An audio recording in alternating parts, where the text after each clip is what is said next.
Kamusta mga kabasketbolista? Tinambakan ng Magnolia Hotshots ang Rain or Shine Elasto Painters 121-69. Tinanghal na best player of the game si Calvin Abueva sa likod ng kanyang 18 points, 10 rebounds at 2 steals. Panalo naman ang Inlex Road Warriors kontra sa TNT Trupangiga 93-90. Best player of the game si Daquan Jones matapos humakot ng 38 points at 12 rebounds.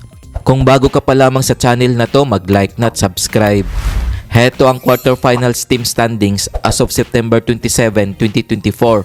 Parehong tabla sa serye ang TNT Trupangiga at Inlex Road Warriors na may tig-iisang panalo. Tabla din sa serye ang Rain or Shine at Magnolia Hotshots na may tig-iisang panalo. San Miguel Bermin 1 win 0 loss kontra sa Converge Fiber Xers. Barangay Ginebra 1 win 0 loss kontra sa Meralco Bolts. Kung umabot ka dito sa video na to, mag-like na at subscribe. Heto ang Game 2 schedule ng quarterfinals ngayong September 28, 2024 na gaganapin sa Smart Araneta Coliseum. Sa first game, maglalaban ang Converge Fiber Xers at San Miguel Bermin alas 5 ng hapon. At sa main game, maghaharap ang Barangay Ginebra at Meralco Bolts alas 7:30 ng gabi. Kung nagustuhan mo ang video na to, mag-like na at subscribe.